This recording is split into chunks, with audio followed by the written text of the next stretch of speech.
धीरे साहब तू पागल हो गया है पूरी तरह। पढ़ा लिखा पढ़ी में एक भी डिग्री नहीं है नालायक। 4 PhD ओरिजिनल, कोई फेक न्यूज नहीं। 9 भाषाओं का ज्ञानी था ये महापुरुष। इसीलिए अमेरिका, रूस, German, Japan, Thailand, Cambodia, Burma, Sri Lanka, China पागल नहीं है, गधे नहीं रहते वहाँ। भारत जैसे गधे वहाँ नहीं रहते। बाबा साहब का डंका पूरी दुनिया में बज रहा है। हमेशा तू कहता है ये बाबा साहब लगा रखा है। स्वाभिमान से जीने को संविधान गांव-गांव जाकर के, प्रदेशों में जाकर के अपने समाज को पुनः जगा करके मालिक बनाना है, हुक्मरान बनाना है।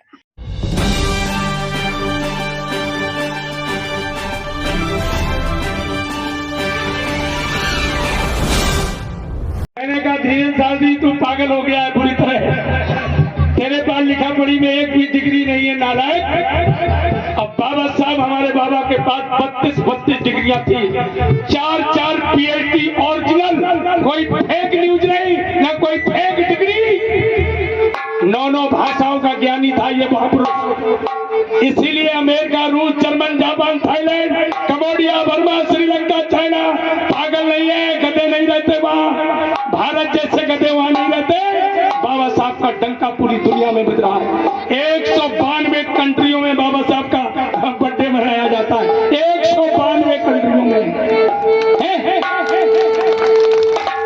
एक बार और तेजी से तालियां बजा दो। 192 कंट्रियों में बाबा साहब का बर्थडे मनाया जाता है।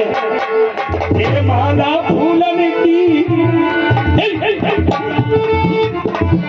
ये माला फूलन की, ये धीरे शास्त्री, नरेंद्र मोदी, हमेशा तू कहता है ये बाबा साहब लगा रखा है।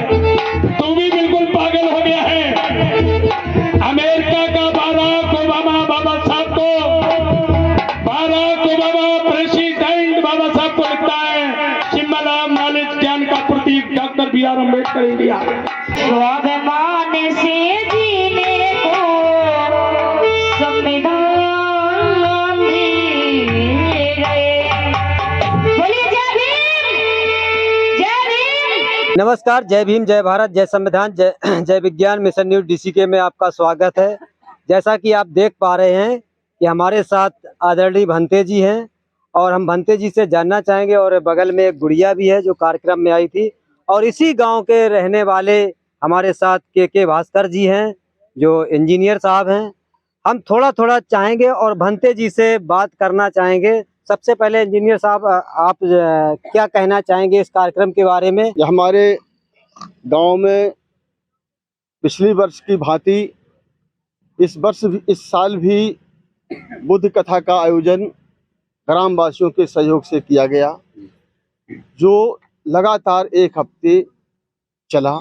आज 8वां दिन है और बहुत शानदार तरीके से वास्तव में चला। और हमारे टीम के साथी जो हमारे बच्चे हैं, कम उम्र के यंग बच्चे हैं, इनका बहुत बड़ा सहयोग रहा। और हमारे जो साथी इधर खड़े हैं, इनका भी बहुत बड़ा सहयोग रहा। और इस तरीके से, जिस तरीके से मैं समझता हूं कि ये कार्यक्रम 1 हफ्ते चला है, और इससे पहले जो कथावाचक थे, उनकी टीम थी, उन्होंने जो ज्ञानवर्धन किया है, उससे अवश्य ही हमारे गांव के लोगों का कुछ ज्ञानवर्धन हुआ होगा। लोगों ने कुछ शिक्षाएं अवश्य ली होंगी। आज हमारे पूज्य भंते जी हमारे बीच में हैं। आज भंते जी हैं, उससे पहले बिना भंते थे तब भी हमारे बीच में आए हैं। और उन्होंने 2 बार ड्रामा करके भी समाज को चेताने का काम किया। तो आज जो है भंते जी ने एक जो है कहते नहीं कि सोने में सुहागा कर दिया। जो 7 दिन तक कार्यक्रम हमारा चला है, तो उसमें जो है आज इन्होंने सोने में सुहागा कर दिया है। हमारे लोगों को अच्छा ज्ञान प्राप्त हुआ और हमारे लोग इससे लाभान्वित होंगे, ऐसी हमें आशा है। जय भीम, जय भारत। इसी बीच में हमारे साथ एक गुड़िया है जो इस कार्यक्रम में आई है। क्या नाम है? रचना बौद्ध जी हैं।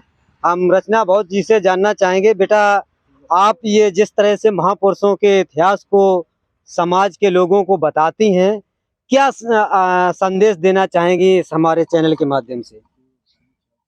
देखो, हमारा नाम रचना बौद्ध है, रायपुरपुरा जिला जालौन से आए हैं। हम अपने लोगों से यही कहेंगे कि आज हमें जागने की जरूरत है कि क्योंकि ये माहौल बहुत खराब है, जी। तो इसलिए ऐसे कार्यक्रम अगर होते रहेंगे तो हमारे लोग जागते रहेंगे, यही कहना चाहते हैं। इसी बीच में हमारे साथ आदरणीय भंते जी हैं और प्रेमचंद भारती बौद्ध जी, और हम बौद्ध जी से जानना चाहेंगे कि प्रेमचंद बौद्ध से पहले क्या थे, अब क्या हैं। पहले प्रेमचंद ही थे, अब दूसरे हो गए। वही हमें जानना है। हम तो जानते हैं, लेकिन लोगों को पता चले कि बौद्ध में, बुद्ध में कितनी बड़ी ताकत है, कैसे एक आम आदमी से खास आदमी बनता है। तो आदरणीय भंते जी, हम आपसे थोड़ा जानना चाहेंगे। मैं भिक्खू, वर्तमान में मेरा नाम है भिक्खू विश्रतन। अकल भारतीय महासंघ से मैं जुड़ा हूँ, दिल्ली से। और मैं इसके, जब मैं बहुत बुद्धिस्ट नहीं था, मैं भिक्खू नहीं था, तब भी मैंने 25 साल लगातार बहुजन जागृति जत्था के माध्यम से समाज को जगाने का काम किया। समाज जो दिशाविहीन है उसको दिशा में लाने का काम किया, और उसका परिणाम भी समाज के बीच में दिखाई दिया। आज पुनः मनवादी व्यवस्था पूरे देश में हमारे लोगों पे फिर हावी हो रही है। लिहाजा आज हमें घर घर जाकर के, गांव गांव जाकर के, प्रदेशों में जाकर के अपने समाज को पुनः जगा करके और इस देश के मालिक बनाना है, हुक्मरान बनाना है। जब तक हम सत्ता पे कब्जा हमारे लोग नहीं करेंगे, तब तक ये विरोधी मनुवादी लोग हमारे समाज को तरह तरह से भ्रमित कर करके और हमारे बीच में दरार डालते रहेंगे, और कड़ी को फोड़ फोड़ करके और हमारे समाज की शक्ति को चीर करते रहेंगे। यही हमारा लक्ष्य है। हमारा नाम भंते विश्रतन है। मैं गांव गांव जाकर के, मेरा प्रतिदिन का ये काम है, पूरे उत्तर प्रदेश हो या एमपी हो, हम हर जगह जा जा करके समाज को जगाने का काम करते हैं। यही हमारा धम्म देशना के माध्यम से मैं समाज को जगाते हैं। पूर्व में मैं एक प्रेमचंद मेहतर समाज से बिलोंग करता था जी। जो 2500 वर्ष पहले भगवान बुद्ध ने सुरीत मेहतर को चीबर पहनाने का काम किया था। उसी समय से इस वाल्मीकि, क्योंकि ये जो मेहतर समाज है, इसको उस समय चंडाल शब्द मिला था। तथागत बुद्ध के टाइम चंडाल के नाम से जाना गया। फिर जब मुगल शासन आया इस देश में, तो मेहतर शब्द आया। ये मेहतर शब्द उर्दू है, ये मुगलों ने मेहतर शब्द से नवाजा समाज को। इसके बाद धीरे धीरे फिर परिवर्तन हुआ हमारे समाज के नाम पे, लोगों ने भ्रमित किया लोगों को। आज भी मेहतर समाज, सबसे ज्यादा दलितों में मेहतर समाज भ्रमित है, जो दद्दा को नहीं समझ पाता उनकी चाल को। और थोड़ी थोड़ी नौकरी, आज तो पूरे, पहले तो मेहतर समाज को नौकरी परमानेंट भी मिल जाती थी, ज्यादा पढ़ा लिखा समाज नहीं है आज भी।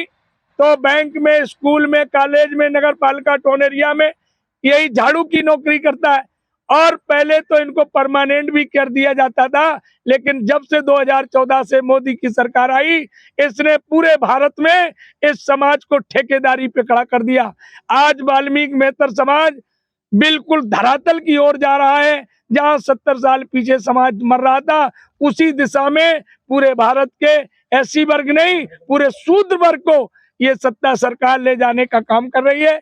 लिहाजा मेरा मानना है कि पूरे समाज का हर वर्ग उठे और जागे, अपने हक और अधिकारों को समझे, और लड़ाई इन मनमादियों से लड़ाई नहीं लड़ोगे तब तक ये तुम्हारे साथ छल कपट करते रहेंगे। जय भीम, नमो बुद्धाय। इसी बीच में आपसे एक सवाल और लेना चाहेंगे। आपने कार्यक्रम के दौरान बोला था कि कुछ ही दिनों का वक्त है, आपका जो मोबाइल है, जो आपका सिस्टम है, 10 साल के बाद आप पुनः गुलाम होने वाले हैं। इस पर थोड़ा समाज को दिशा निर्देश दीजिए। मैं कहना चाहता हूँ, मैं भंते विश्रतन अपनी तरफ से कहना चाहता हूँ पूरे देश के नौजवान बच्चों से, या ये दबे कुचले समाज से, शूद्र और दलित समाज से मैं कहना चाहता हूँ कि मैं चाहता हूँ कि ये नौजवान बच्चे मोबाइलों पे ज्यादा ध्यान न दे करके अपने शिक्षा की तरफ जाएं और अपने हक और अधिकारों को जरूर परखें, नहीं तो बहुत समय वो दूर नहीं है जो 70 साल पीछे हमारा समाज इन लोगों की गुलामी कर रहा था, अपने हक अधिकार छिन गए थे। आज दुश्मन फिर हमारे पीछे पड़ा है जो हमारे हक और अधिकारों को छीन करके उसी दिशा में ले जाने का काम कर रहा है। बस मैं यही कह रहा हूँ। चलिए, बहुत बहुत धन्यवाद, साधुवाद। इसी के साथ इस वीडियो को समाप्त करते हैं। जय भीम, जय भारत, जय संविधान, जय विज्ञान।